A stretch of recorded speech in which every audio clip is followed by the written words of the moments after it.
All right, hello and welcome back to Real Seekers. I'm your host, Dale. And today, I announced in the last episode we did with Dr. Klaas Cray, our special guest, that the next show I would be doing would be a show on the discussion on free will with Val the Atheist and on Skeptics and Seekers. And due to Val's work schedule, unfortunately that had to be delayed. So at least at the moment, it looks like we're aiming for Saturday, June 26th to do that. I told everybody before, in terms of announcements, I was invited to speak at a major philosophical society and do a debate or some kind of lecture or something like that on a topic with that. That also is going to be delayed. So the guy organizing that mentioned, maybe he's a little bit busy, so he wants to wait till the end of summer. So yeah, look out for that. In terms of new announcements, the next, so I'm almost finished my cosmological argument part 3B section. That will be up, I guarantee it, by next Saturday. So that'll be the 19th. I'll have that up for sure for you guys. 99.99% certain, unless I get into an accident and have to go back to the hospital or something like that. But that will be up, and then part 4 will follow soon after that. That's already done. I just need to do finishing touches for the video and stuff for part 4. I also got invited by the famous atheist, Tom Jump, to do a debate/discussion with him on my evidences on his YouTube channel for why I think God, and specifically the Christian God, is true. So I have some ideas of arguments I want to go over with him on his show, so I'll be posting that up on RSM when that comes out. That's scheduled for July 10th. And then, once I'm finished with my course on June 22nd, I'll have more time to start getting my own guests onto RSM. So, for example, I'm hoping to get Craig Keener back on, and Dr. Graham Twelftree, if he'll agree to come on. So I've got a few guests in mind, some high-profile Christian guests or scholars and apologists on some topics. I also got an email from someone wanting to come onto my show and speak about the issue of Christian minimalism. So we're going to be setting that up after June 22nd, and I'm finished with that course, the teaching course and that sort of thing. I'm going to, after the course is done, I'm going to start reaching out to shroud experts, Joe Marino and Hugh Ferry, to see if I can do a couple shroud shows this summer by bringing on actual experts. So it's going to be a new format, the Shroud Trials, or the Shroud on Trial, something like that. And we're going to be bringing on actual experts in the field that we're debating. And so through Joe, I'm hoping to get a medieval historian, Cheryl White, to interview her about some of the evidences alleging to show that the shroud is medieval outside of the carbon-14. So she's a historian. And then later on in the summer, Hugh Ferry has a connection with an actual carbon-14 scientist. So obviously I want to go over with him the evidence from the carbon-14 and that sort of thing. So we'll see if I can get that done, if everybody will agree. What else? Another exciting announcement before we get into today's topic is David Russell has reached out to me and asked me to start up a new sort of supplemental podcast for each of our things, which I'll post up on Real Seekers, but every month or so, depending on our availability. He wants to start up this thing called Theo Geeks, the Theo Geeks podcast, where basically we get together and it's kind of aimed at Christianity. So we go over an important biblical issue and examine the texts, do a little bit of exegesis, and determine what the Bible's teaching on a given issue is, and then we can go beyond that and give our take on it philosophically or whatever, morally, whatever it is the issue is. So for example, that could be anything from interpreting the days of Genesis or the atonement, how do we make sense of the atonement, to what I'm hoping to do at the end of June for our first topic is I've been having a bit of a back and forth with Rainbow Peter, and just Peter for short, but on the issue of the difference between the Old Testament commands and New Testament commands. Things changed, and Peter's under this mistaken notion, well, that must be a contradiction then. The New Testament commands about not getting circumcised contradict the Old Testament commands that Jews must get circumcised and stuff like that. So I'm hoping our first topic, this is what I pitched to David Russell, and we'll see if he agrees, is going to be, did Jesus abolish the Torah, and how does that relate to the distinction between moral, civil, and ceremonial law that pretty much all scholars agree is the case in the Bible, in defiance of what Peter alleges, that there's an actual contradiction. So yeah, we're going to be looking at, well, what's the difference between contrary commands and contradictory commands? They're not the same thing. So that's my hope there in terms of announcements. Yeah, with that said, let's get into today's topic. So today I want to do a quick solo show on my final philosophical essay from the winter semester from my Philosophy of Art and Aesthetics course. And for my final essay, I did a essay on an argument for God's existence from beauty. And this is something that I hadn't looked into before until I was forced to for this class. So yeah, I just wanted to share my essay with you guys and share my findings in that respect. Now, one thing so I've posted on my blog site, you can get my essays for free, and as well as various scholarly sources in the philosophy of aesthetics and that sort of thing that back up my point of view and argument in this essay. But just be aware that with the essay, I'm posting two versions. So I'm posting my rough version, and that has all the professor's feedback, so you can see what he liked, what he didn't like, and stuff like that, as well as my final essay. And just be aware that the reason I'm publishing the rough copy along with a revised good copy is, so number one, I don't have full professor feedback on the final good copy, and I know that helps some of you guys in the audience to see, okay, what does a professional philosopher think of what Dale's saying here? And that, what are some issues to think about, problems, good things, bad things, stuff like that. So that's why I like to post up the feedback. As well, I had some medical issues right at the end of this semester, so I wasn't able to finish off a good copy. I kind of had to just copy and paste from my rough version towards the end, just copy and paste sections from my rough version and just put it in as is, just because I was unable to finish the proper essay. But yeah, just by way of feedback, for professional philosopher feedback, I did end up getting, regardless of the issues with the essay, I still finished off with an A- for the essay. So that'll give you, even if you don't have the feedback, it'll give you some sense of, okay, where does the argument stand? Where does the essay stand within secular philosophy and that sort of thing, and give you some kind of sense of how I did, despite the problems, not being able to polish off a finished good copy and that sort of thing. So, okay, with that said, let's get into it then. So the argument for God from beauty. How do we go about looking at this issue? Okay, so the first thing to understand is, okay, well, how would the argument work? And essentially what we're trying to do is say that God is the ultimate cause or explanation for aesthetic value, as well as aesthetic value judgments. So that's what my argument is trying to explain. We have aesthetic values, something is beautiful, we value something as beautiful or disvalue it as ugly or something like that, and a whole bunch of aesthetic terms we could apply to something. And also we have a cognitive component where we make a value judgment. We have a cognitive belief. That thing is beautiful, that thing is ugly. So we have these aesthetic values and value judgments. What explains them or causes them? And then the final answer is going to be God. That's what we're trying to prove here.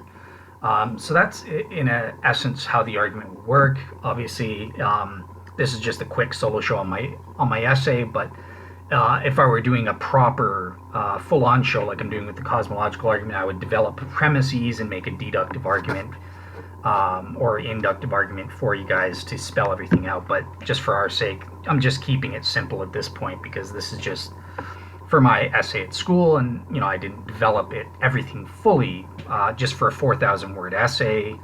Obviously, I couldn't be comprehensive and that sort of thing and do justice to it. But I do think that I provide a sufficient basis to see that, yeah, there's something here. This argument is often neglected, and it shouldn't be. There is something here that we can use aesthetic value and value judgments, or aka beauty, to prove that God does in fact exist. So yeah, in terms of how my approach works, so the first thing that I do in my final essay, because again it was only 4,000 words, in the rough copy I tried to do more like a thesis option where I covered all of the various options, the various types of theories that we have to explain the origin and nature of aesthetic values and aesthetic value judgments. And there are various positions there, and I gave the pros and cons, and I evaluated those in terms of the best explanation inference criteria. So things like plausibility, explanatory power, explanatory scope, and as well as simplicity, or employing the least amount of ad hoc assumptions as the way to privilege. Well, the explanation that posits God is the best explanation. So it's an abductive argument. But ultimately, in the final essay, you guys will see the prof kind of recommended to me, he's like, well, look, in a short little 4,000 word essay, you can't do justice to the topic and that sort of thing. And you'll see in my rough essay, just very brief kind of thing. So he's like, rather do a compare and contrast. So you think that one view, dispositional realism, is the best of the naturalistic alternatives, and then compare that to the theistic dispositional realist option, or a non-natural agentism, or just plain theism, and argue that theism is better. So that's kind of what I was aiming for in the final one. But I use the other theories as a way to develop, okay, well, what is the data? What are the main aesthetic facts that have to be explained by a given hypothesis? So yeah, that's what we're basically doing in this essay. I'm using these criteria and evaluating, using the various theories to identify, well, what are the facts relevant to the philosophy of aesthetics and aesthetic values and value judgments. And then I want to say, okay, well, what explains that better? Dispositional realism or God, non-natural agentism, or whatever you want to call it. Let's get into it and first outline some of the various positions, right? So in terms of aesthetic values and value judgments, there are various positions, right? So in the first place, you can say, well, are aesthetic value judgments, are they actually statements in a philosophical sense? Are they actually asserting something's true or not? On that front, I think that we would have to say, obviously the answer is yes. We are trying to state that it's true, this thing is ugly. It's true, this thing is beautiful, or whatever. Tigers are beautiful, or something like that.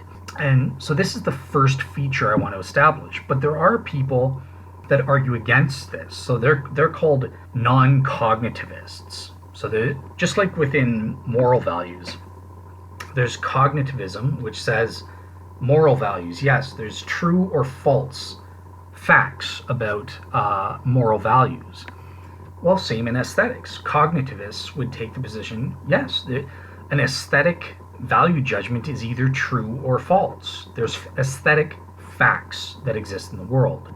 Non-cognitivists say no, there are no aesthetic facts, just like they'll say that non-cognitivists in morality say there's no such thing as moral facts or truths or anything like that either.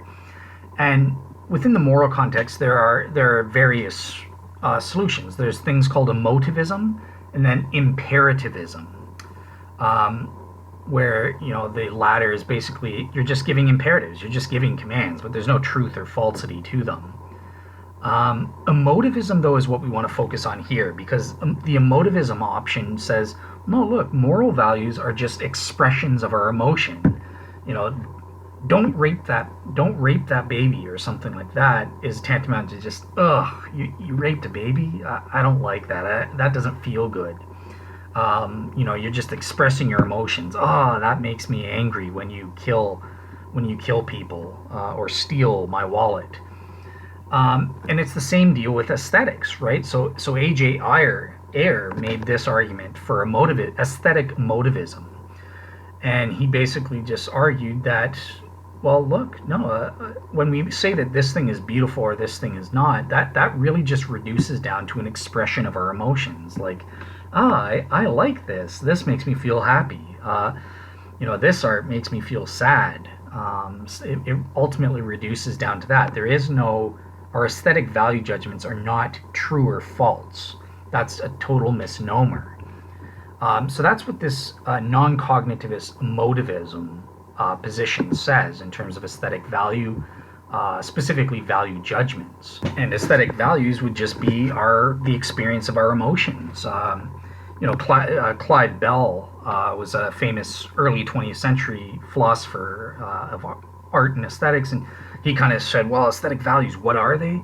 They're tantamount to an aesthetic emotion, and a special emotion called the aesthetic emotion. And that's since been discredited. Most people don't believe that because it's very ad hoc, right? They're positing some kind of special emotion. No, aesthetic emotions, there's no such thing. We just have emotions and that sort of thing. And most people have moved on to say aesthetic values are some other kind of experience, like an attitude or something like that. But that's beside the point. The main thing here is aesthetic values are said to be grounded in some kind of emotion, and aesthetic value judgments are said to be the expression of that emotion.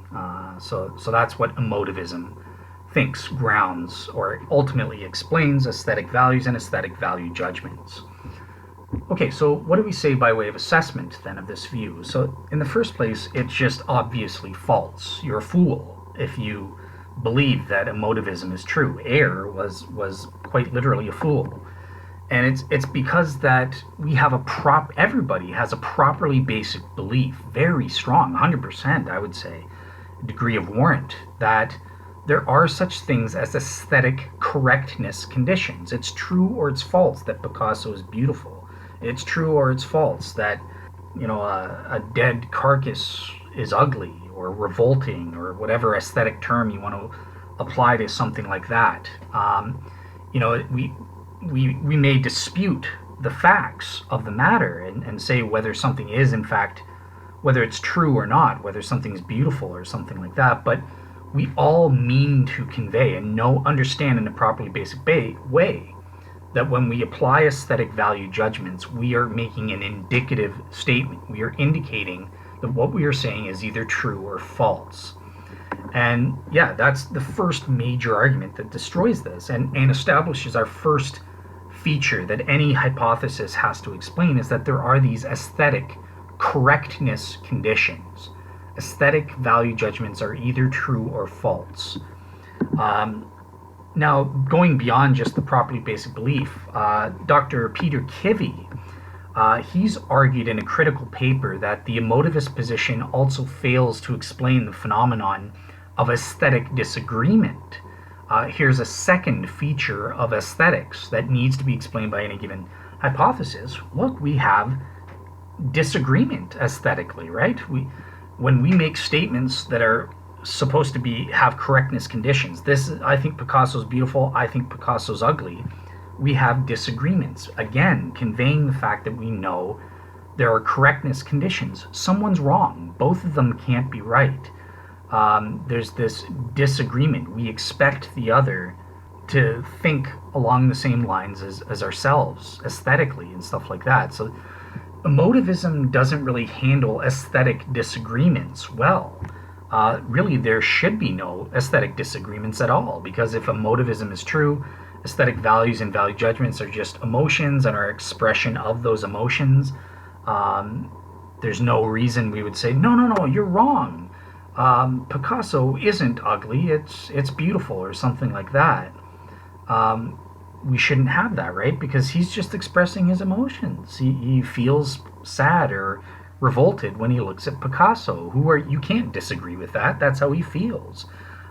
So there shouldn't be aesthetic disagreement. So those are two features that are established and problematic on the emotivist view.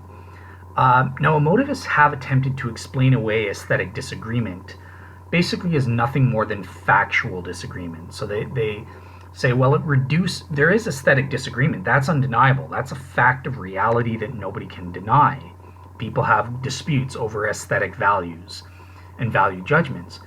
But if you look beneath the surface, so to speak, these aren't disagreements about values. They're not valuational disputes. They're really factual disputes about the work of art's descriptive features. And that's what it ultimately reduces down to. But that, number one, that's totally ad hoc, because that's not what it seems we're doing. It seems we are having true value disagreements. And this understanding, it's very forced and unnatural, and therefore lacks explanatory power, because aesthetic terms like beautiful or garish or expressive, they're just much more naturally understood as disputes that are truly at the valuational level, or the level of normative values and that sort of thing. They're meant to be normative in nature. So yeah, I'll post up the link to Kivi's paper arguing conclusively against this Ayer's view here. But just one last final feature of aesthetic value judgments is the fact that there's aesthetic education and development.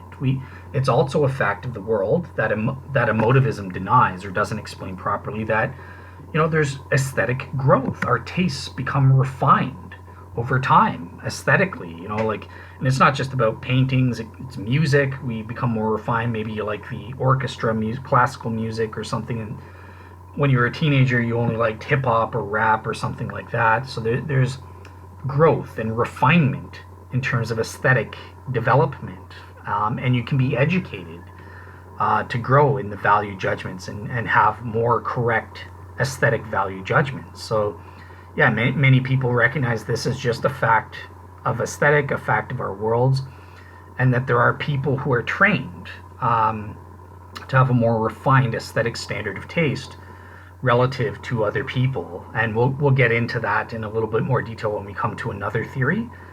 So yeah, I think on emotivism, once again, we wouldn't expect, emotivism it lacks explanatory power and scope when it comes to the fact that there's aesthetic development and growth or education. No, if we're just expressing our emotions, there is no development. I feel an emotion at one time, I feel another emotion at another time, and I'm just expressing it. So that doesn't make sense. So we've kind of established a few features here through evaluating the emotivist position.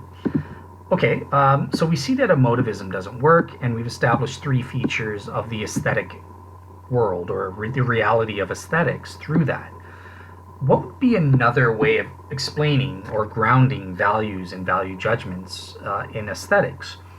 Well, then we come to a cognitivist or realist position, where aesthetic values known as natural objectivism. Okay, so with natural objectivism, so this says that when we say something's beautiful, we judge that something's beautiful, and it's a property of the object, of the aesthetic or artistic object itself.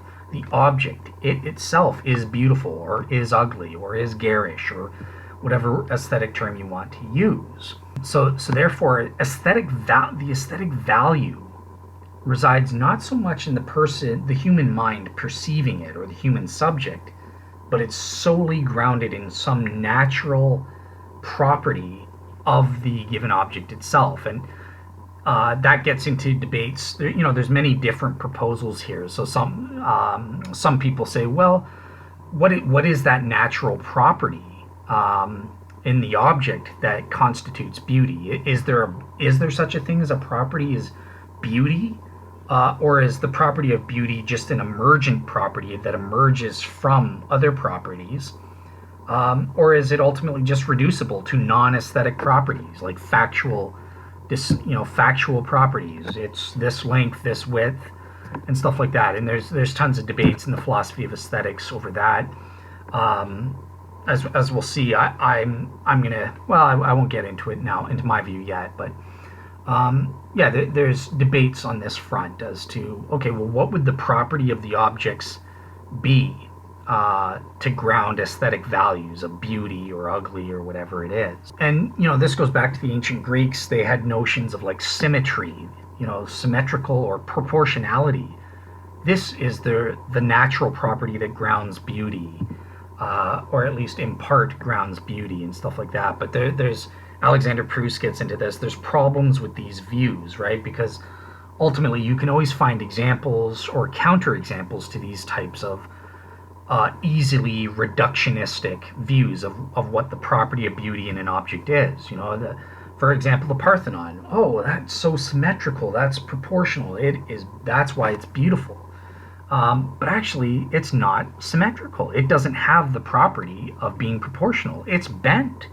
It creates an optical illusion of proportionality or symmetry in us, in the human subject, due to the way light is and that sort of thing. But it itself, the Pantheon itself, the building, doesn't have the property of proportionality. So every time, you could expand that and say, oh, okay, fine, either proportionality or the property of creating an illusion of proportionality. But once you go that route, you're starting to get the hint that, well, illusions, that's a property of a human subject, of a human mind, or a perceiving mind. So now it's sort of hinting that the object itself is not enough if you go that route and try to modify what these properties could be. And that's what I'm going to be arguing later on as well. But so you get the point here. So irrespective of the issue, what specific natural properties might be said to ground aesthetic values and judgments, and what is their nature? Is it emergent, or is it reductionistic to some non-aesthetic property or something like that? The point here is that natural objectivism does adequately explain the fact of aesthetic object relevance. So this is another obvious feature of aesthetic, that the object itself is necessary. The artistic object, the piece of the sound waves of the music, the colors of the painting, the words in the book, all of these things are necessarily relevant. They're necessary conditions for someone to have a relevant aesthetic value, to ground aesthetic values and aesthetic judgments. So I think that this provides a fourth feature that we're going to any hypothesis needs to explain, that the object is necessarily relevant. The properties of the object itself are important. This view, natural objectivism, also provides a sound basis for aesthetic correctness conditions. It performs better than Emotivism did above in this respect, and that sort of thing. So I think it does better on some of these features, but it ultimately lacks plausibility, especially in its more reductivist versions, because it doesn't fit well with how we use aesthetic terms of assessment. So it doesn't help us explain aesthetic value judgments. That requires a human subject, a mind, to make the judgment. Cognition is required to make a belief. That thing is beautiful. If there's no human beings to make a judgment, then aesthetic value judgments can't exist with just an object alone. So it just lacks explanatory scope on that front. It doesn't explain it at all. And just to clarify, so I didn't necessarily mean human subject, without a subject. So God is a subject, right? A perceiving subject, an angel. So it's basically just saying without any kind of perceiving subject to ground the aesthetic values, the object itself alone, just an object without any perceiving subject, whether human or God or whatever, alone is not enough. So just to qualify that, it's not necessarily about you have to have a human subject. No, you just have to have some kind of subject, is the point I was making here. And secondly, let's think of it for a second about aesthetic values. Are they really grounded in some natural property of the object itself? Well, Dr. Philip Talon, who's written in a great book, the 24 Arguments for God's Existence, the Plantinga project there, he's made up, number one, he's done an argument from play. He says the fact that human beings like to play proves God exists, which is an interesting, unique argument. But he also does this argument from beauty. And I like Dr. Philip Talon. He kind of echoes some of the other philosophers like Gerald Levinson, who kind of come up with the fact that, really, aesthetic properties are not reducible in the first place to non-aesthetic natural properties. they have to be aesthetic properties in their own right, either existing in the object or they're emergent from the base properties like the width, length, stuff like that. But also, if we imagine, the aesthetic values can't exist without subjects. I think about it for a second. Think of all the works of arts in a museum just sitting there, or a beautiful piece of music playing on the radio, or in a cassette player or something like that. Is it really beautiful if nobody's there to hear it? If there's no conscious subject hearing the notes or looking at the paintings and having some kind of interaction with the object? No, I don't think that an object is beautiful in and of itself based on its natural properties. It requires more than that. It requires a subject to have some kind of valuable experience of the object's properties, and then form that cognitive judgment. This is beautiful, this is not. So this is where I think that natural objectivism kind of fails. It doesn't work on its own. Definitely the properties of the aesthetic object are necessary. They're a necessary requirement. So you can't divorce aesthetic value and value judgments from the object, but at the same time they're insufficient. There's a need for a conscious subject to ground the aesthetic values and judgments themselves. So that's why, I don't think that this one works. And finally, another argument against this naturalistic pure objectivism view is the time-honored one by famous philosopher G.E. Moore, which is basically the open question argument. That provides a strong basis to question the explanatory power of any account that posits aesthetic values are simply reducible to some natural property of a given object itself, and that's it. There's always that meaningful open question as to whether it's true or false that the natural property in question is in fact aesthetically good or not. I think those views kind of fail there. Now, one kind of nuance with this objectivism is the evolutionary explanation. So they'll say, well, what's the natural property? Maybe the natural properties take into account conscious subjects or involve conscious subjects in some way, but it's ultimately reducible down to some natural property like natural selection, survivability, or something like that. So what about evolutionary accounts? Let's take a little bit of an excursus and evaluate some of the evolutionary accounts under this objectivism and natural property understanding of aesthetic values and judgment.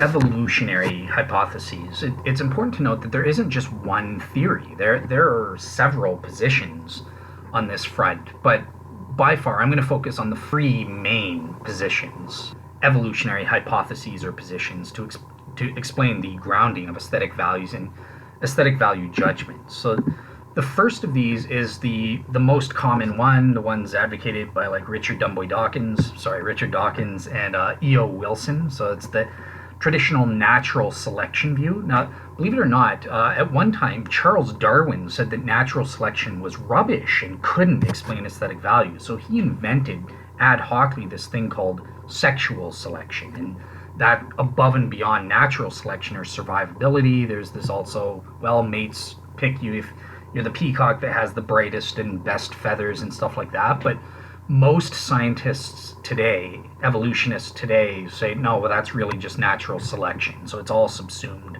into the natural selection theory. So that's the predominant view. Then there's the biophilia hypothesis. And then finally, there's the hypothesis of social cohesion. So we're going to look at each of these, starting with natural selection. So maybe that's the property.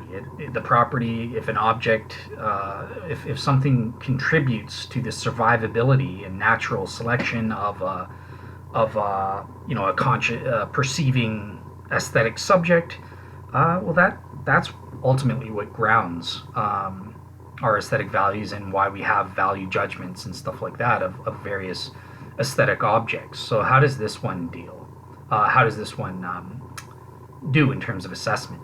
basically, everybody noticed, including Charles Darwin, all the way back, and all scientists today recognize that what Darwin called sexual selection, these features like the peacock's vibrant and bright colors and their plumage and stuff like that, these are evolutionary costly in terms of survivability. They harm organisms. They make it harder for organisms to survive, and this requires an explanation then. And what most scientists today now say, in terms of natural selection, will say, no, this is natural selection, and basically these evolutionary costly features that we call beautiful or something like that actually signal health and fitness. In other words, you're so great and so healthy, you can survive even with an extravagant handicap. And this is why you're sexually desirable, to pass on your genes and have natural selection take effect. And this applies to human beauty as well, according to these people. So, sometimes they'll say it seems to be a fact that human physical beauty is basically health certification. That's the theory here. In Steven Pinker's words, he says, look, quote unquote, both sexes want a spouse who has developed normally and is free of infection. Not only is a healthy spouse vigorous, non-contagious, and more fertile, but the spouse's hereditary resistance to the local parasites will be passed on to the children. We haven't evolved stethoscopes and tongue depressors, but an eye for beauty does some of the same things. So that's what the theory is here. This hypothesis among atheists and skeptics is just purely rubbish, because think about it, it's just common sense.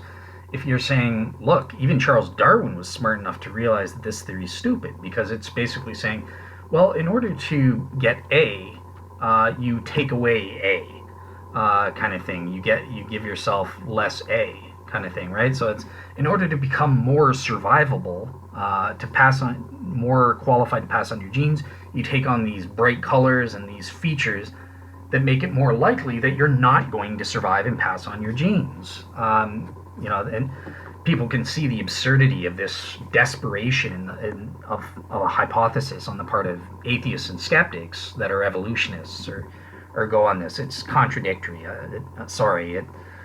No, obviously that's oversimplifying things. There could be a cost-benefit analysis involved, and to what degree does this overcome? But most people look at it, including Charles Darwin himself, and says, no, this isn't good enough. This is why he had to invent something called sexual selection over and above natural selection, because he's like, no, there's more than just a health certification going on here.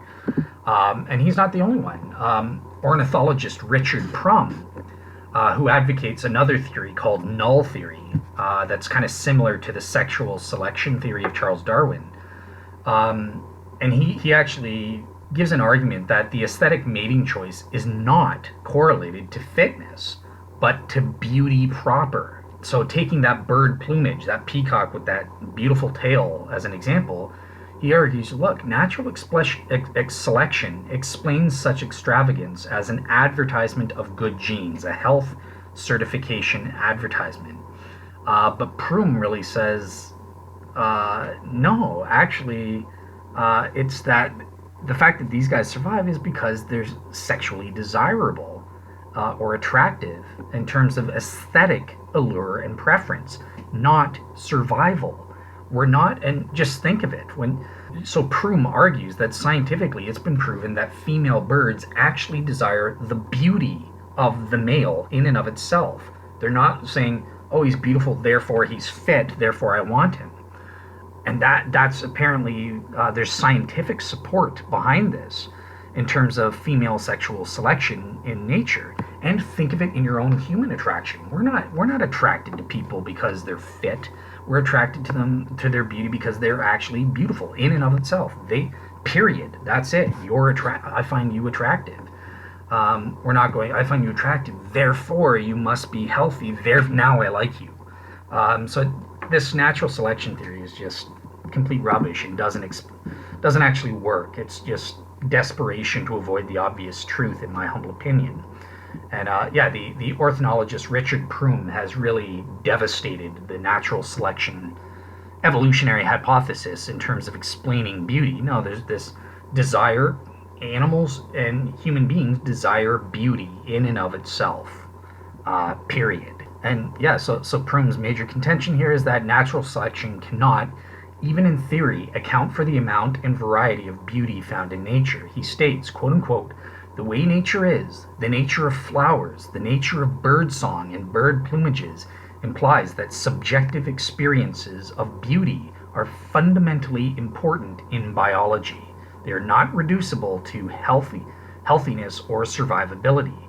The world looks the way it does and is the way it is because of their vital importance as sources of selection in organic diversity. And he's talking about beauty itself has that vital importance, aesthetic beauty and that sort of thing. Yeah, if you're interested in checking out Richard Prum's work, you can actually get the paper for free, where he talks about this. For example, in his paper called, quote unquote, Duck Sex, Aesthetic Evolution and the Origin of Beauty. So that's a 2014 paper, and it's available online for free. I'll try to post up the web link and the sources for you guys. So there you go. Okay, well, let's move on. So that was an utter failure for atheists and skeptics. What about other evolutionary theories? There are other ones, right? Well, the second one we mentioned of the three main ones is the biophilia hypothesis. So what is that? So basically, where natural selection hypotheses focus upon mate selection as the driving grounding or origination for aesthetic values and value judgments, the biophilia hypothesis rather focuses on habitat selection instead. So the habitat, and these theories are developed by people like the neuroscientist Anjan Chatterjee, who's written, quote unquote, look, there are strong evolutionary forces, selected minds that find some places more beautiful than others, and we have these powerful emotional responses evolved to guide and encourage our actions in order to select habitats that improve our chances at surviving and reproducing and passing on our genes. Other researchers that take the biophilia hypothesis in terms of explaining aesthetic value and value judgments are people like Bernhard Russo, Dennis Dutton, people like him. And they really say, it's habitat selection that really grounds our modern day aesthetic preferences. And that's what explains why we think some things are beautiful and others aren't. And the first thing to note here is there's actually empirical support for this theory to some extent, for this hypothesis. And actually, E.O. Wilson, he falls in this category too. I said he was part of natural selection, but he would also, a sociobiologist who kind of invented the term biophilia in the process here. So, there was a 10-country survey of art preferences that was done, and they all showed this universal appreciation among human beings in these various countries and cultures for images of things like water, trees, plants, other human beings and animals and stuff like that, along with specific types of landscapes. And some scientists cite this as showing proof for the biophilia hypothesis, and that sort of thing. So studies have also shown that, quote-unquote, leisure activities in such habitats can reduce psychological stress on human beings. They've also shown that views of urban landscapes with vegetation produce a lot less anxiety than those urban settings without vegetation, for example. We all know that studies have shown that opposite, when you're in a prison or something, or in solitary, these have profound detrimental effects on human beings and stuff like that. This, in a nutshell, is what the theory is. It says, look, our aesthetic values and value judgments are ultimately grounded evolutionarily in our habitat selection rather than our mate selection based on how healthy the mate is or something like that. Now, there's also been several criticisms of this theory. It's because the biophilia hypothesis really says that, well, look, our habitat selection preferences that ground our aesthetic judgments and preferences and that sort of thing really evolved out of the parklands from the trees and grasslands in Africa, in the savanna of Africa, at a specific point in human evolution. And that's the point that the theory requires in order to work. And there's been several criticisms on this front. So in the first place, one criticism is that, well, in the first place, there is actually no account for why these initial aesthetic preferences were established specifically in this Pleistocene era in the savanna of Africa. And then from there, they were evolutionarily preserved into the modern day. Why weren't they replaced as we moved out into different habitats and later things? Why didn't people in Northern Europe develop preferences for snow or something like that, or snow-capped mountains? I don't know. We do like those, but you know what I'm saying. Like there was no evolution. The theory just says, biophilia hypothesis just says, we got this habitat selection preference grounding our aesthetic values. Boom, it was locked in ever since the Pleistocene era. And they were never replaced with new aesthetic preferences for different landscapes with human global dispersal. That's quite implausible and, in fact, impossible to occur given what we know scientifically about the way evolution works. So as Whitley Kaufman states, quote unquote, the very essence of evolution is that new traits replace earlier ones because they are better. New faculties do not evolve to serve earlier faculties, but to serve the organism as a whole.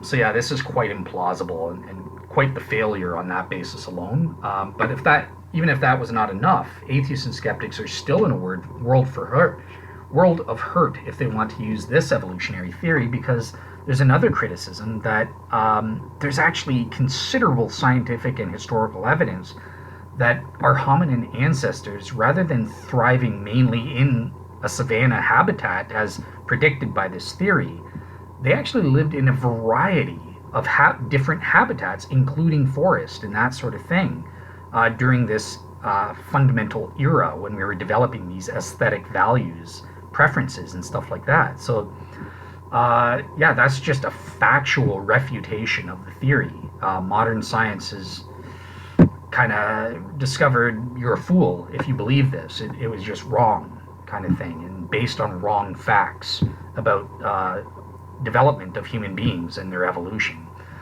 So that's kind of devastating. The biophilia hypothesis is not looking so good, to be honest. And also with natural selection, I forgot to mention, there's also, Philip Talon has developed a great argument based on, look, if it's about survivability, why do I find things that are dangerous to me, like tigers, to be beautiful? They'll eat my rumps. They should be ugly and we run away from them and that sort of thing, if the natural selection hypothesis was true. So that's another element. We find certain dangerous things attractive, alluring, even beautiful, and that doesn't fit evolutionary hypotheses from natural selection. But okay, great. So we've covered natural selection. We've covered the biophilia hypothesis for habitat selection. They've all failed. What's the third and last main evolutionary theory that I want to cover here? Well, it's the social cohesion theory. And social cohesion theories basically say, well, evolutionarily, aesthetics, they look to the group, not to the individual, for adaptive advantage. And that's how they try to explain the evolutionary aesthetics.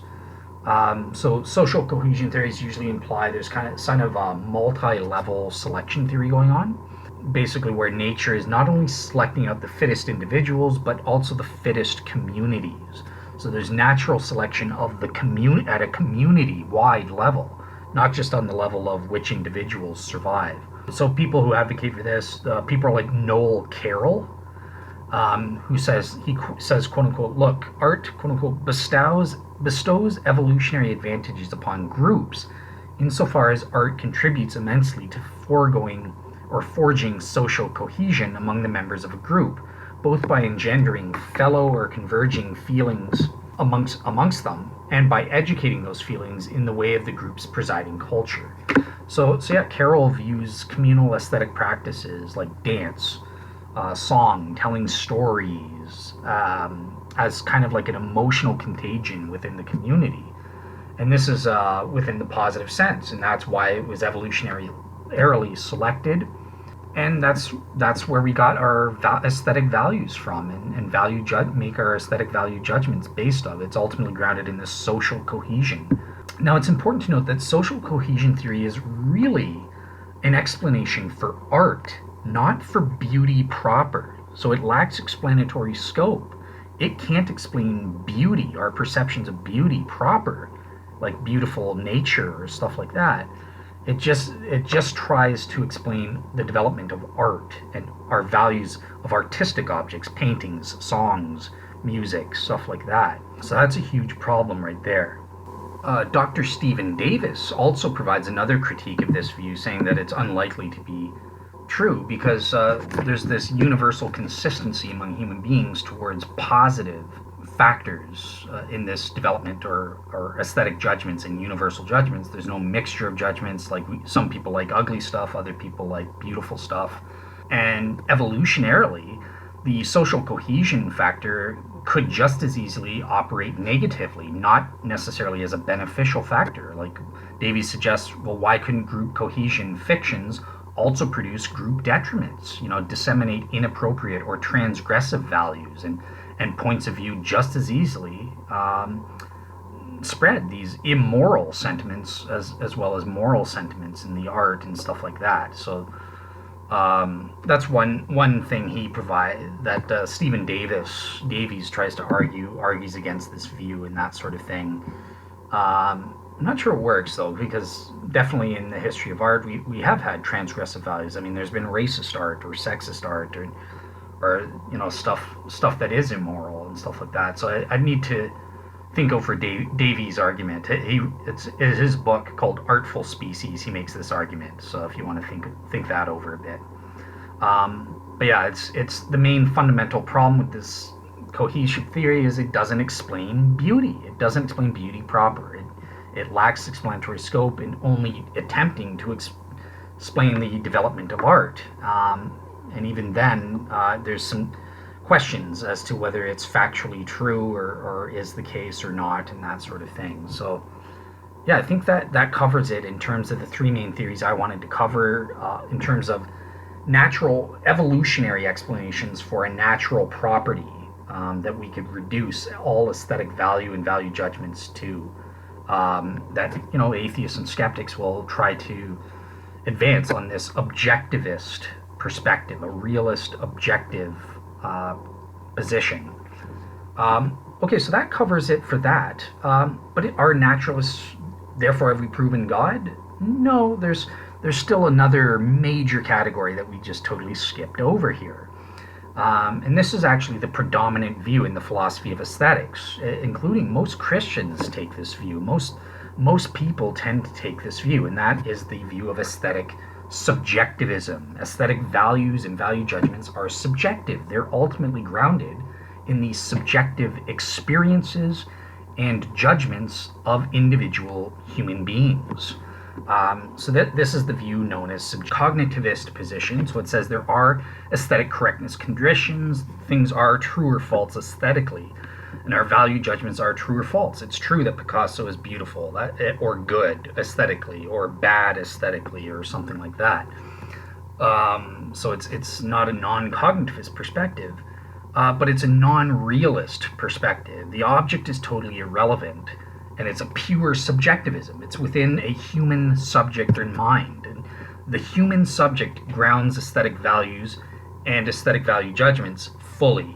So I think the first thing to note here is that, well, look, it's definitely plausible. As we saw when we studied pure objectivism in an object, no, an object alone is not, it's necessary, but it's not enough, right? So we need some kind of subjective experience to ground the value, and some kind of subjective mind to make a cognitive judgment about I believe that thing is ugly. I believe that Picasso's painting is beautiful, or whatever it is, to form that cognitive, evaluational, propositional belief and that sort of thing.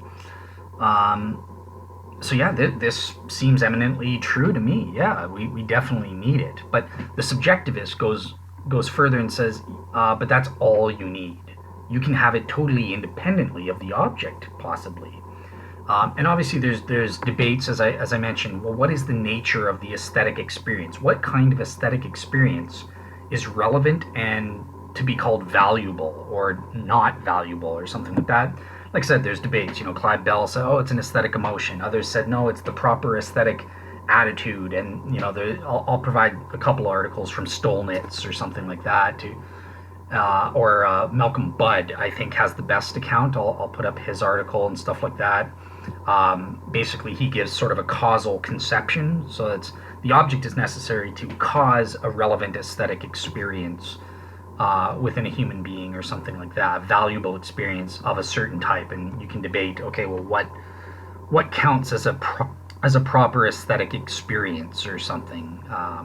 There's debates about that, but we won't get into that. But yeah, it's clear that the subjective experiencer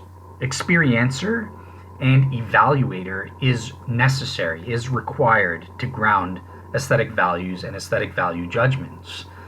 So that's another fifth feature of our aesthetic world or aesthetic reality that any hypothesis that wants to claim is true has to explain. And I think that the arguments for the subjectivist position reveal that. But their problem is they go too far. By way of assessment, they say, but that's all that's needed. You don't even need the object. And I think that's really ruled out.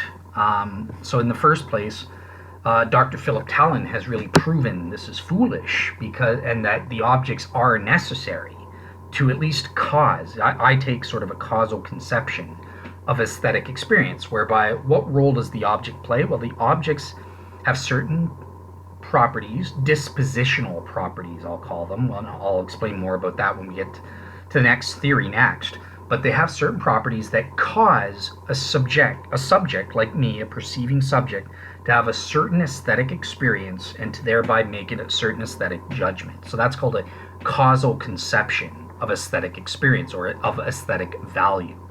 And that's the view that I go for. But in that case, the object is needed and necessary. And Dr. Philip Talon offers this argument in his book to kind of show that this is so, and I think it's very persuasive. And it's called the destruction argument. So imagine a work of art. It causes this relevant aesthetic experience in you. The Mona Lisa, which I don't find that great personally, but everybody likes it, so I guess it's got to be great. But yeah, there's the Mona Lisa, or some beautiful temple that is out in the desert or something, and it's 5,000 years old, and isn't it great and beautiful and all this stuff. But now let's pretend the object itself is destroyed. Mona Lisa wiped out by fire. ISIS comes in and wreaks havoc, like the fools they are, and destroys that temple and erases it. The object is gone forever. Never get it back. But now let's pretend that, but we can create a hologram, a holographic representation. It's exactly the same as the original object, but it's a hologram, and it's a hologram.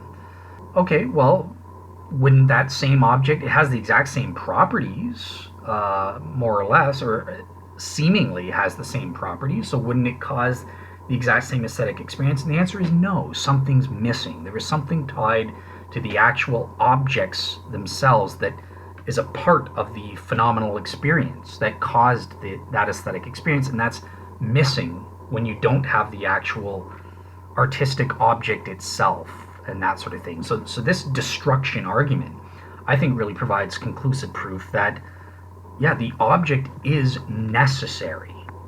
You can't just reproduce a subjective experience or create parameters that would create an aesthetic experience and that's enough. No, there's something missing. And it's the same. Pretend it's not even a hologram. Pretend you can inject something into your brain so that you're not even aware that this thing is just a replica and not the real thing. So yeah, you have some kind of hallucinatory experience of this thing, or say or pretend it's a drug. You can take a drug that causes you to have an aesthetic experience and therefore make this judgment. You hallucinate a thing, the temple, or you hallucinate the Mona Lisa, and oh, isn't that beautiful, or something like that. So you think you're having this same aesthetic experience or something like that, but you're really not. Well, looking from the outside, we would say, well, something's diminished. No, they're not really having the same valuable aesthetic experience. There's not really that same aesthetic value attached to these memory engrams as there is to the actual aesthetic experience caused by the original object itself. There's something different there. There's some kind of aesthetic diminishment in the value that we have. So that's the destruction argument offered by Dr. Philip Talon in the Philosophy of Aesthetics, and I think it makes sense. I think this proves that the subjective experience and subjective cognitive judgment alone are insufficient. They're necessary, but they're insufficient. It needs to be sufficiently attached and caused by the specific artistic or aesthetic object, or beautiful object, or whatever it is itself, or ugly object if you're having a disvaluable experience and that sort of thing. So that's that one argument there in this respect that proves pure subjectivism doesn't work in terms of grounding our aesthetic values and value judgments, because the relevant aesthetic experience and value judgments have to be, quote unquote, as Malcolm Budd puts it, quote unquote, of the work itself, the relevant work itself. Okay, but there are other problems with pure aesthetic subjectivism as well, and it really struggles because it's a relative notion, right? It's relative to individual human subjects and experiencers and brains, and obviously we have aesthetic correctness conditions, but there's also aesthetic disagreement. Well, who's right? If it's all relative to individual subjects and the experiences and judgments they have on an individual level, well, then we get contradictory propositions and judgments and stuff like that, and that becomes very problematic. So I think that pure subjectivism struggles to explain aesthetic correctness conditions and that sort of thing. Well, it does fully explain aesthetic disagreement, obviously, because people have different subjective experiences on this view and make their own individual subjective judgments. So that explains disagreement properly. But it fails to, well, how do we ground aesthetic correctness conditions? How do we find out who's right or not, and that sort of thing? And it seems like it's not just, oh, well, it's true for you, but not true for me. That doesn't seem to fit with our relevant experience, where we want to say, no, you're wrong to think that that work is beautiful or that work is ugly or something. You're missing the point. No, there's so much and stuff like that. So yeah, it just doesn't allow for the phenomenon of aesthetic judgment errors, and that's a seventh feature here, that there can be aesthetic error in that regard, and subjectivism just doesn't allow for that. Think of a serial killer who chops off all of his victims' heads and he hangs them up on a rope on his backyard, and he says, isn't that beautiful? It's beautiful to me. I'm having a good experience and I'm judging that that's beautiful. If you're a subjectivist, you have to say, yep, I guess that's true for you. I guess it is beautiful for you. And that sort of thing. Well, that's complete rubbish. No, we say, no, serial killer, that's ugly, repulsive, and disgusting, and you should get help. So yeah, that's another feature that goes hand in hand with aesthetic correctness conditions, is that there are aesthetic judgment errors and aesthetic value errors. It's wrong to have a good experience when you see a bunch of chopped off heads sitting on a string in a backyard or something like that. No, the correct aesthetic value you should have is that's grotesque. Oh, that's cringe-inducing and stuff like that. Okay, great. So So yeah, those are sort of the facts and the views, the various facts that arise out of some of the views that I think are not really that good or that fail and that sort of thing. Leaving behind the two main views that I want to summarize. So that's going to be what's called a view called dispositional realism. So dispositional realism is a naturalistic view. It's kind of in between subjectivism and objectivism. And then there's my view, the theistic dispositional realism. I'll call it that rather than non-natural agentism, which is what I call it in my essay. I should have called it theistic dispositional realism. That would have made more sense. But yeah, so that's what I'll call it in the show, theistic non-natural dispositional realism. There's also another view here called non-natural aesthetic Platonism. So that's kind of akin to atheistic moral Platonism, and that's not covered in my essay at all. But obviously, that's ruled out by things like, it says, oh well, beautiful just exists, just like justice just exists, or something abstractly, and there are no abstract objects. It requires, these things are mental objects grounded in a person's values and stuff like that. So I think that the proofs, when we covered objectivism, the proofs that show that a subject, a cognitive experiencing subject is necessary to ground aesthetic value in judgment, just as it's necessary to ground moral values in judgment, kind of rules out the aesthetic atheistic Platonism or atheistic aesthetic Platonism option. So really there's only these two options left: natural dispositional realism and then non-natural theistic dispositional realism, or what I call in my essay non-natural agentism. Stupid name. I wish I had called it theistic dispositional realism. Anyways, so before we move on and evaluate these two remaining theories, let's review the facts that we've discovered, the aesthetic facts about the nature of aesthetic values and value judgments. Number one, we've discovered that there are such a things as aesthetic truth versus falsity or errors. There are correctness conditions for aesthetic values and judgments. Number two, there is genuine aesthetic evaluational, not just factual disagreement. Number three, aesthetic expertise and improvement or refinement is possible through education and development. Number four, remember we established aesthetic object relevance, that the aesthetic objects themselves are necessary to ground aesthetic values and value judgments. Number five, this one, okay, I didn't highlight this, but there's a close correlation between moral value judgments and aesthetic value judgments. Yeah, okay, we could ignore that one, but I put that one in my essay. Number six, aesthetic valuations and phenomenological experiences, and by aesthetic evaluations I mean cognitive, a mind, subjective mind, and subjective phenomenological experiences require a cognitive evaluator and experiencing subject.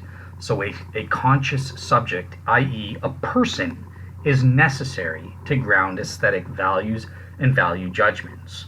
Seven, okay, yes, there is no seven, so I just said, oh, well, actually, no, there is something I didn't cover in the theories above, but it's covered in the next theory. It's a feature that's revealed in the next theory of dispositional realism.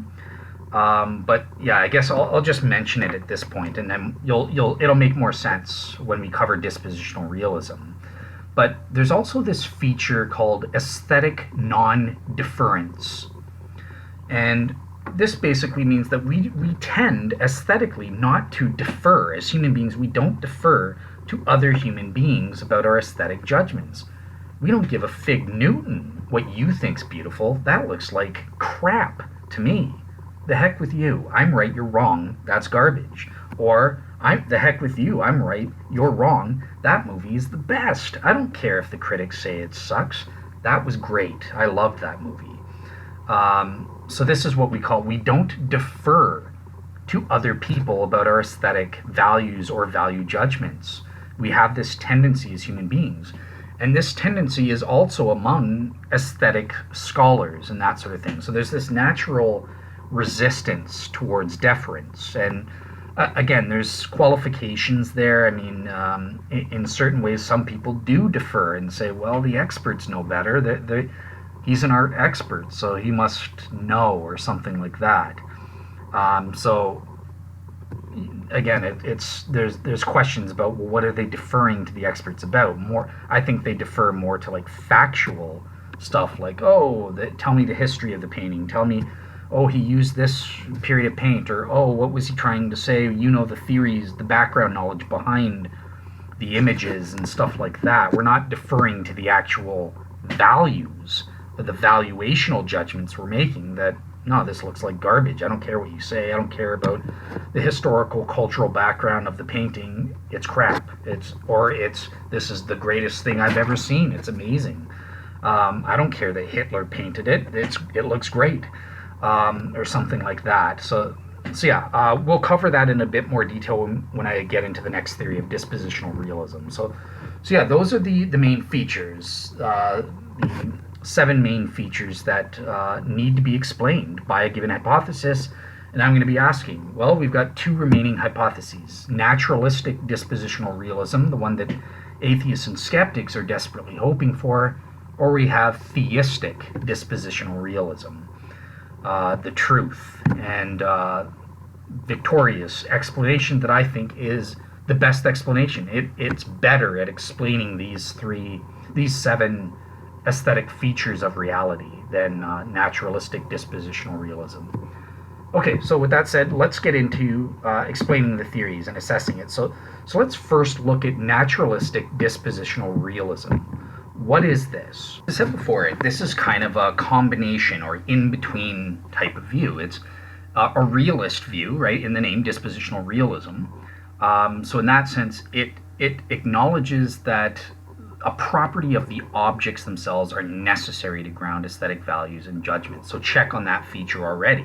And in particular, okay, well, what's the property? What do you mean the object is necessary for this realist? What's the property of the artistic aesthetic object that has the property of being beautiful or whatever? And I think, so independent of questions of, whether the property is reductionistic or something, I think that what it is their objects have dispositional properties. So hence the name dispositional realism, right? So a given object, like the Mona Lisa, has the property of being disposed towards causing a certain perceiving subject to have a certain experience and to make a certain cognitive judgment. So that's the causal conception of aesthetic value and value judgments. A given object has the property of being disposed towards producing a certain experiential and cognitive effect in a given subject. And from dispositional realism, obviously that's at the level of being a human being, causing a human being to have that relevant aesthetic experience and make that relevant aesthetic judgment. So yeah, Levinson, the paper by Levinson goes into great detail about emergent dispositional properties and that sort of thing. So to think of, okay, well, what do you mean by a dispositional property? What does it mean for an object to be, quote unquote, disposed to causing a certain effect? And it's kind of like if you think of the property yellowness, or the apple is red. It has the property of being red. Oops, very wrong, says the dispositional realist. It's false to say that the apple has the property of being red. It doesn't. Color does not exist at the level of the object itself, independent. If there was no human being, there would be no redness in that apple, independent of a human being, perceiver of the apple. And the reason is because the apple, look, the physical object itself just has primary property, what philosophers call primary properties, weight, mass, stuff like that. So it has the property of reflecting light waves in a certain way. That's the property that the object itself has. And that property of light reflection in that specific way is a dispositional property because it disposes a perceiving experiencer or a perceiving subject when they're perceiving that light being that property of the apple, light reflected in a certain way. Boom, my soul experiences the secondary property or qualia of the sensation of redness or red sensation. And that's a property in the soul of the subjective experiencer. But it's wrong to say that the object itself is red. The object itself isn't red, but it disposes a perceiving subject to have the experience of a sensation of redness. So that's what we mean by a dispositional properties. And that's what I think is happening with aesthetic or beautiful or ugly objects. They have certain properties that that are disposed to cause a perceiving subject, a proper perceiving subject to have a relevant experience or qualia or whatever it is. Oh, that's beautiful. And then to make the subsequent cognitive evaluative judgment in regards to the object. So that's the dispositional realism part. That's the objectivism check. Yeah, the aesthetic objects are necessary. No object, nothing can cause the experiencer to have nothing is disposed to cause the subject to have a given experience or make a certain judgment. So the object's necessary. Then on the other hand, the subjective experiencer is obviously necessary as well on this view, right? However, there is some nuance here in terms of who is the proper subject to have this valuable experience or valuable cognitive judgment, evaluative cognitive judgment. And here, this is where dispositional realists are different than subjectivists. They just say, well, it's not just any old human. It's not every human. Some humans are dumb and not good enough to make these judgments. So it's really the art experts, only their experiences, only their judgments ground aesthetic values and proper aesthetic judgments. And this is how they handle the aesthetic correctness conditions or aesthetic errors. Well, maybe Joe Blow is in error and he's wrong. He has wrong judgments because he's contradicting what the experts say. The experts say Mona Lisa's good. Dale, you weren't that impressed by Mona Lisa, but who are you? You're not an art expert. Who cares? You're wrong. They're right. You're wrong.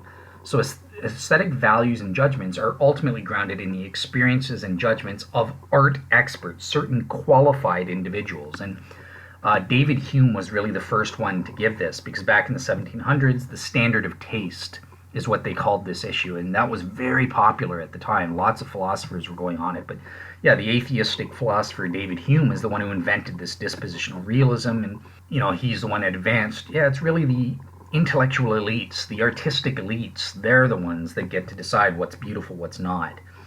And this was advocated for more recently by other philosophers, like in 1970, Dr. Michael Sloat, and I'll put his paper up. He, totally independently of Hume, he gave this sort of dispositional realist view as well. So yeah, I'll put up their papers as well as some critical papers criticizing this view of dispositional realism. But yeah, so in this way, it handles aesthetic disagreements. It provides aesthetic correctness conditions. It provides, well, your judgment is either correct insofar as it's consistent with the artistic experts, and it's incorrect if it's inconsistent with the artistic experts. So it alleges to handle that feature.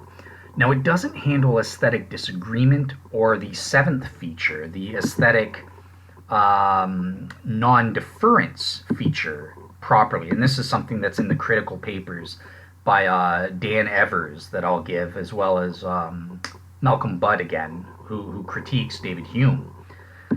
And they'll say, well, look, even the art experts themselves don't defer, because there's disagreement even within the art experts. There's not universal consensus up there. So this theory kind of fails when it comes to aesthetic disagreement, or struggles with, at the very least, aesthetic disagreement among the art experts themselves. And it also struggles with the aesthetic non-deference feature, the seventh and last feature that I mentioned. It also, because it grounds it in humans, It also kind of struggles with that fifth feature that I just mentioned. We could ignore, and I realize now why I have it.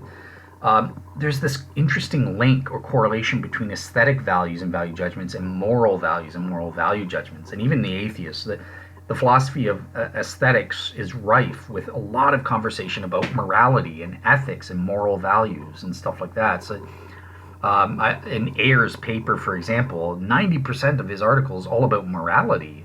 And then at just the end, he tacks on, oh yeah, and the same's true about aesthetics and stuff like that. So there's this correlation. And that's doesn't make sense on the naturalistic dispositional realism view, right? It's hard to explain why would there be this correlation between those two values, seeming correlation between moral values and that sort of thing. And one of the papers by I think Ricky Davy Jarvis that I'll be linking to in my blog goes into great detail proving, even scientifically, cognitive science has proven this linkage between moral value and aesthetic value. What is good is beautiful, and what is beautiful is good. Seems to be hardwired into the human brain.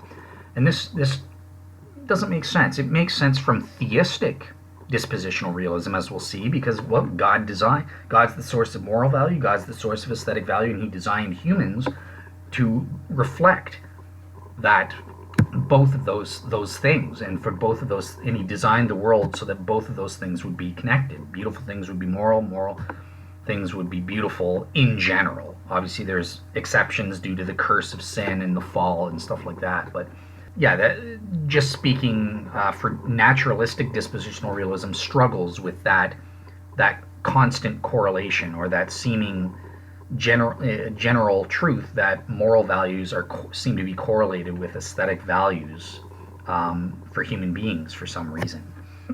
Now, naturalistic dispositional realism definitely handles other features. Sorry, let me just scroll up here.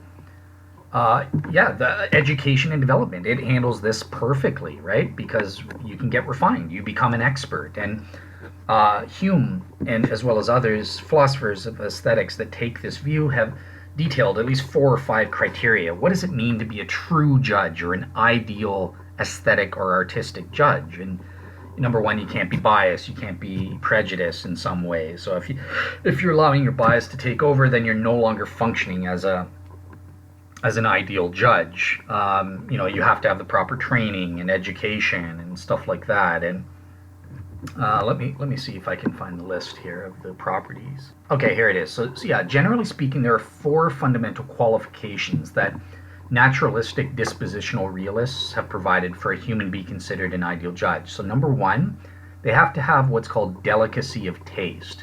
So their aesthetic taste buds, as it were, have to be sufficiently sensitive to all of the various dispositional properties of a given object to be able to to appreciate and to detect all of the nuances in that respect. Number 2, they have to have experience, relevant experience or education with works or things of beauty and that sort of thing. Number 3, again, as I said, they have to approach the work without bias or prejudice being present. And number 4, they have to have quote-unquote good sense in the form of intellect and understanding. So, that can come into play with, okay, you understand the background of the work, you understand the paints and the meaning behind, okay, well, why did he use this canvas versus this one? And how is that relevant to his painting in any way? Because a lot of times the medium that artists use to make a painting or to deliver a song is just as important as the content itself and that sort of thing. So you have to have good sense in the form of having a proper intellect and understanding, and again, that comes through education or refinement and development, to properly appreciate the work of art or the thing of beauty. So those are what it means. That's what dispositional realism is in a nutshell, and we've kind of gone over and assessed a little bit of some of the features, how it performs in that regards. Just one last note to throw in here. In terms of the dispositional realism, the object part, the properties of the object, dispositional properties of the object. So in the first place, my view is that those properties are emergent properties on the primary properties themselves. So the number one primary property is an apple has the property of reflecting light in a certain way. That's a property in and of itself. But in addition, there's an emergent dispositional property whereby it's disposed when it reflects light to cause the experience and that sort of thing. So there's some nuance there. It doesn't affect anything in terms of our assessment, but just understand I'm kind of with Levinson, where I think that dispositional properties are emergent. They're not reductionistic. They kind of supervene upon the properties themselves, just as the disposition towards red to cause a red sensation is emergent and supervenes upon the physical property of light reflecting off an apple a certain way or something like that. So that's just an important nuance that I wanted to throw in there. Okay, great.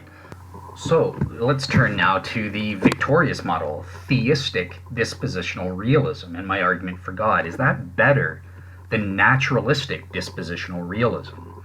Well, in the same way, the Theistic Dispositional Realism is exactly the same as Naturalistic Dispositional Realism in certain ways, right? So number one, it says, it's required that there has to be a given object that has emergent dispositional properties that cause a relevant subject, a proper person or subject, to have the appropriate aesthetic experience, a valuable aesthetic experience, and consequently make the appropriate associated cognitive evaluative judgment in terms of its aesthetic value.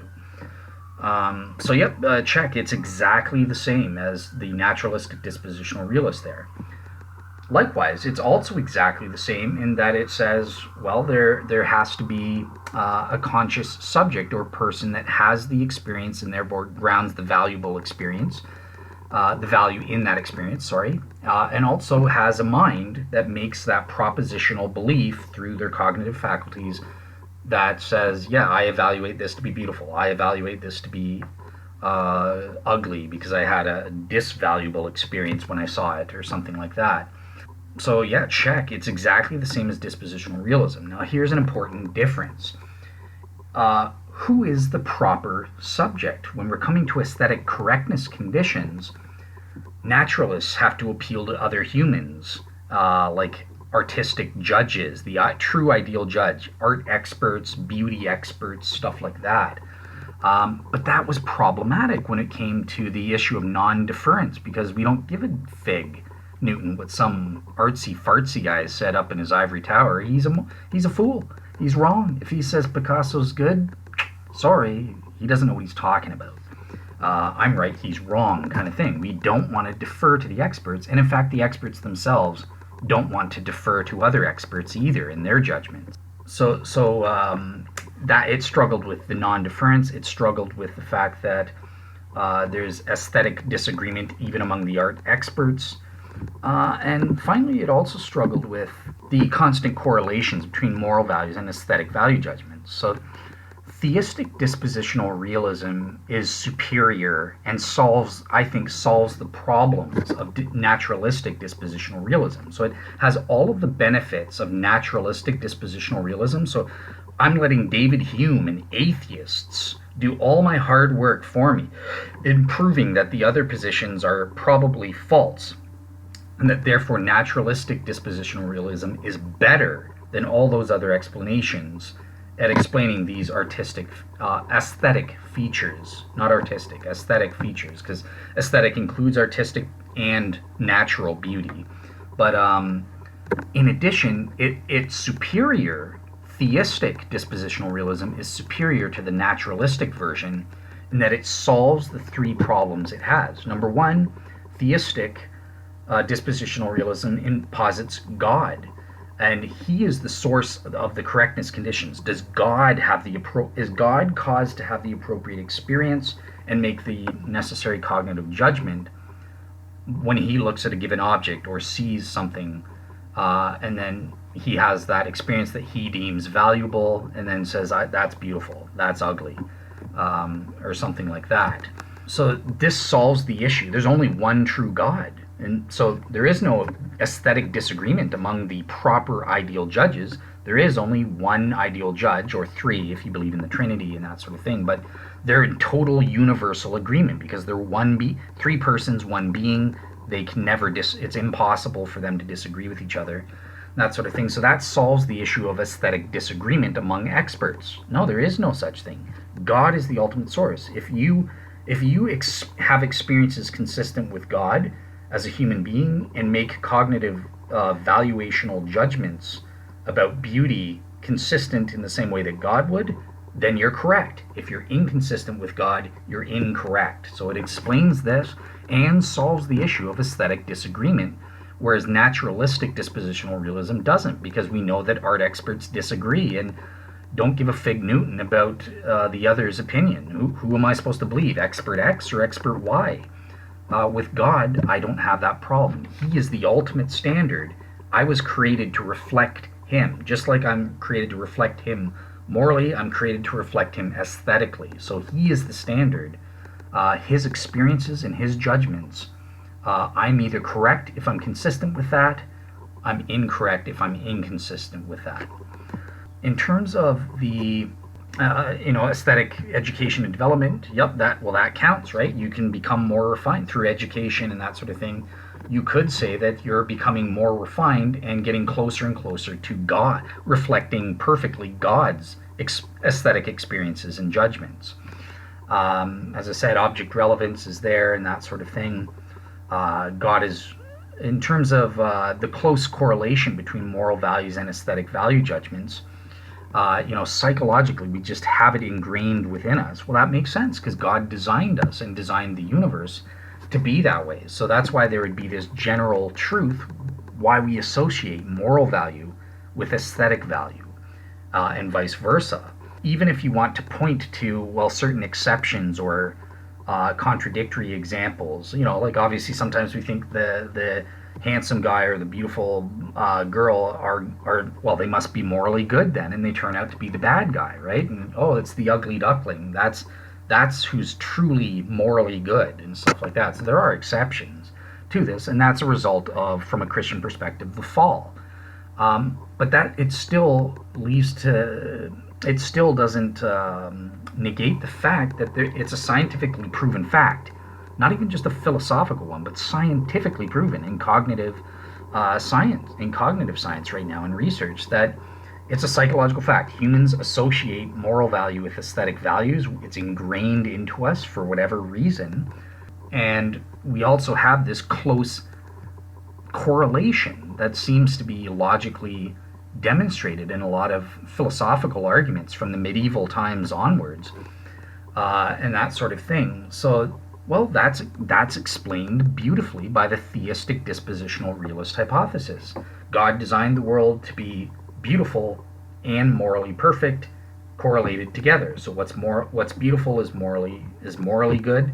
What's morally good is beautiful, and that sort of thing. And any exceptions are explained by a corruption of that divine design plan, and that sort of thing. So yeah, there may be some issues there, but I think the fact that the general truth that there is this correlation between moral value and aesthetic value establishes that it's more likely than not that, the theistic dispositional realist perspective makes sense. God designed it that way, and things got a little messed up because human beings, through their free will, chose to sin against God and curse the entire universe, and everything became distorted and disrupted. So there's bound to be certain counterexamples and that sort of thing.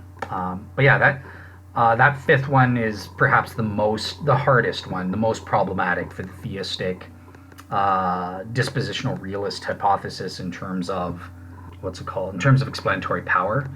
But I think it can be readily defeated. The Christian, through the fall, has a ready explanation or defeater for this if an atheist wants to throw that objection out against this hypothesis. Also in terms of aesthetic non-deference. So human beings have this, they don't want to defer to other human beings, whether they're experts or not. I don't care what that guy says. He doesn't know what he's talking about. Theistic dispositional realism solves that, because you can't do that with God. You are designed to reflect God. So it solves this. Theistic dispositional realism says that you would best, it's in your own best interest to want to reflect God's aesthetic experiences and judgments. And if you're not, then you're in error and you're not living the good life. You're appreciating ugly things, and you're perverted in some way, and that sort of thing. Just like the serial killer getting a kick out of his chopped off heads sitting on a string. No. Theistic dispositional realism provides us with a reason, namely God's design, that says, no, that serial killer ought to defer to God's experiences and God's judgment in terms of aesthetics and that sort of thing. And I don't think you can do that. That's superior to naturalistic dispositional realism, because there's no reason for the serial killer or the ordinary Joe to give a fig Newton about artistic experts. I don't care what they think about the Mona Lisa. I look at it, and in terms of value at least, I might look to art experts on a factual level. They know more than me about the facts. Who painted the Mona Lisa? Obviously, everyone knows that. But I mean, what are the circumstances? You've studied the painting close up. Are there certain features that I don't know about? Is there a little guy hiding in the corner? Is one eyeball shorter than the other, smaller than the other? Stuff like that. The art experts, I would defer to the art experts on those kinds of factual things and to gain facts from them, because I wouldn't be aware of that. But we don't defer to them on the level of aesthetic values. No, I know that that's garbage. I know that that is the best thing I've ever seen. I don't care what the experts say. I'm right, they're wrong. And that's sort of our attitude. No, my aesthetic values are good. I'm sorry, abstract art, I will never understand it. I get that all the experts think it's the greatest thing since sliced bread, but it's not. I'm more into classical, traditional Renaissance type paintings and realist type paintings. I think those are beautiful, whereas abstract art is not really that beautiful, and I just don't get it.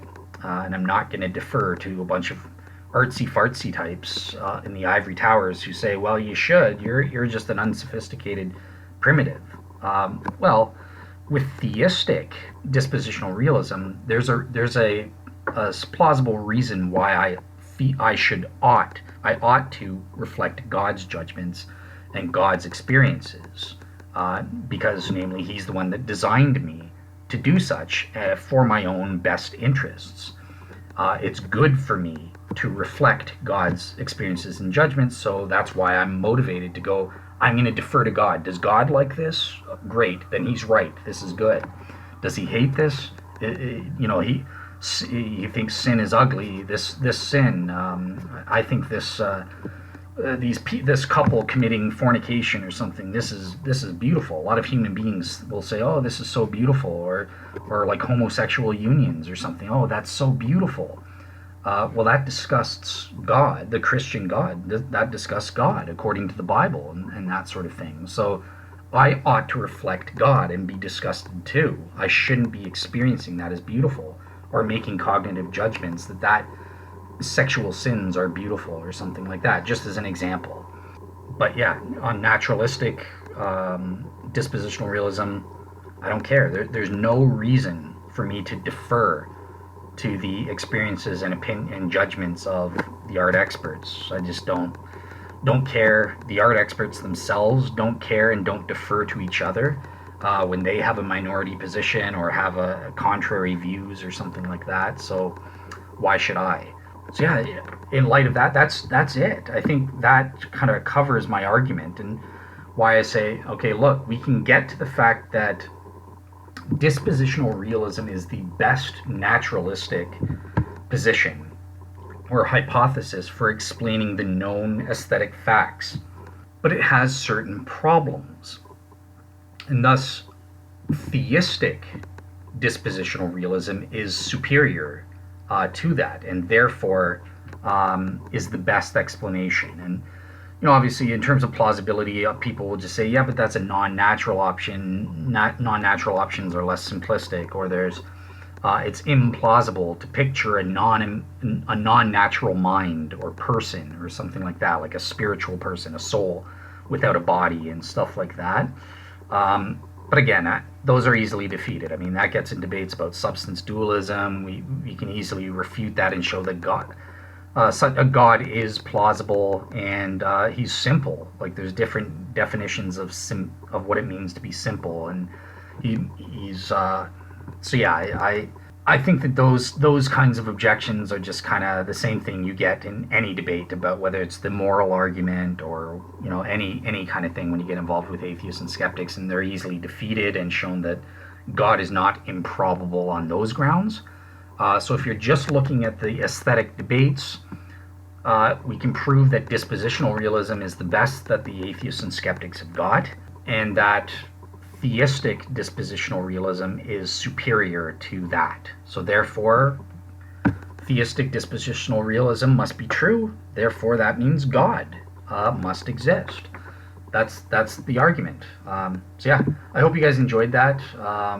And yeah, I'll look out next week. I will try to get up my cosmological argument part 3B solo show up. Finally, that'll finish off premise 1 once and for all on it's taking the Kalam cosmological argument on the scientific evidence for the beginning of the universe in order to prove, well, the universe began to exist, therefore it's not eternal. If it's not eternal, it is therefore contingent and not logically necessary. Finally, that will be done. And then in part 4, I'll have up in a week after, or a couple weeks after, I'll be moving on to providing the warrant for my premise 2, which is the principle of sufficient reason that says, okay, great, you have your cosmic fact that the universe exists contingently. Then premise 2 says, well, that requires an explanation in an external cause. That's what I'll be arguing for with the principle of sufficient reason. And then when I get to premise 3 in part 5, that'll be where I say, and that explanation is God, or God one, or something like that. So that's the plan for that. Yeah, other than that, have a great week, everybody.